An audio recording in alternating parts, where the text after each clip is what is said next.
Regardless of the fact that modern serials tell about the almost serene and blessed life of concubines in harems, in fact, besides the demonstrative tenderness and live in luxuries, there were also quite unpleasant moments, which modern filmmakers are trying not to mention. Where the concubines came from.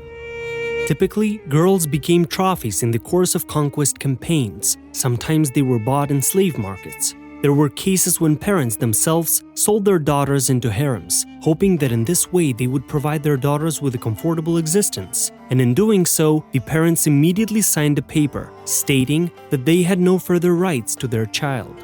Concubine servants. As a common rule, this category of slaves in harems was recruited not for sexual pleasures, but for labor.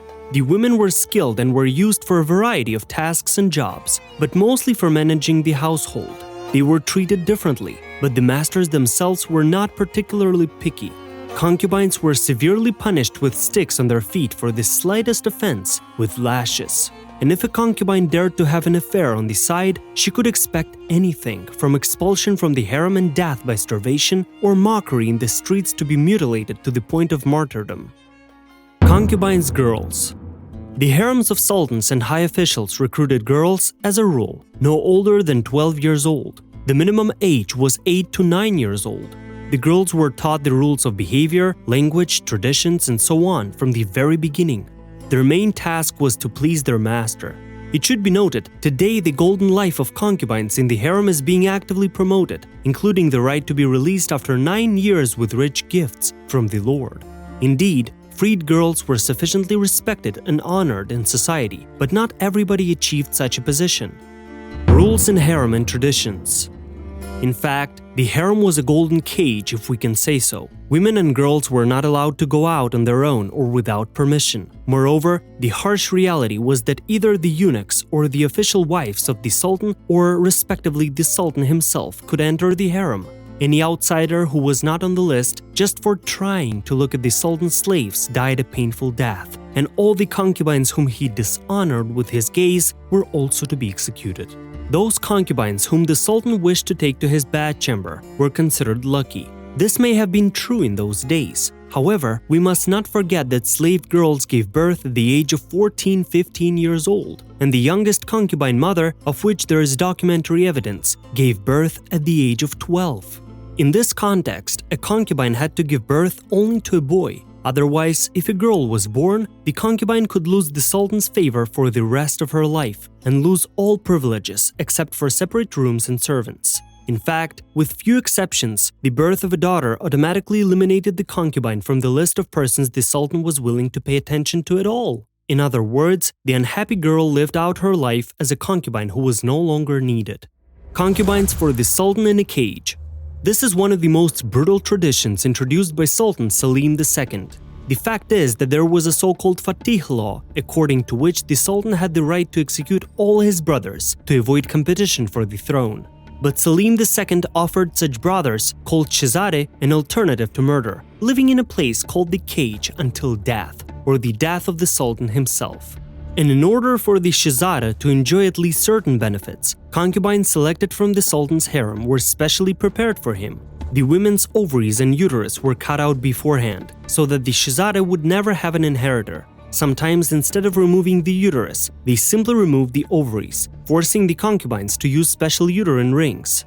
But if, as a result of a mistake, a concubine did become pregnant by a Shehzade, she was immediately drowned straight away. The terrible executions of concubines. Concubines, it should be repeated again, were not official wives, so often their fate became more than unenviable. Thus, one Sultan, Abdul Hamid, resting with a 12-year-old concubine, was frightened by a rustle. The girl simply either turned sharply on her side or sighed loudly, but the Sultan, who thought she was going to commit an assassination attempt, immediately killed the unfortunate child. The second incident with the same Sultan occurred when also a 12-year-old concubine, accidentally entering the chambers, saw a miniature pistol. The girl just thought it was a toy. However, the Sultan, seeing the child's tears, decided it was a confession of wanting to kill the master. The poor concubine was handed over to the executioners, who placed red-hot needles under her nails and beat and tortured the girl to get a confession. if a concubine was suddenly caught cheating, not even literally but simply as a sign of favor to someone, she was simply tied up in a sack with a cannonball and thrown into the river. A milder punishment was the branding of the genitals and banishment from the harem. In this case, the unfortunate woman usually died of unbearable pain or blood poisoning. Punishments for other misdeeds varied enormously. For example, a guilty concubine would be strangled with a silk cord, or they were tied up in a sack with a poisonous snake thrown in it. Concubines could be poisoned or thrown into the sea in a tight sack along with cats. Once again, movies do not tell us about the mass execution of concubines. Thus, Sultan Mehmed IV decided that the concubine stole the diamonds from his son's cradle, and to hide the traces of the crime, the girl set fire to the harem. To save himself the hassle, the Sultan ordered the execution of all the concubines at once. By the way, in order to meet his favorite concubine in heaven, he ordered her execution at the age of 30. Sultan Ibrahim I, nicknamed the Insane, was also marked in history by mass execution. He decided that the concubines of the harem conspired against him, so he destroyed literally everyone, not caring who was his lawful wife and who was his concubine. Entertainment of Ibrahim I. This particular sultan, who had been in the same cage for several years before ascending the throne that we were talking about earlier, regarded sex as of paramount importance.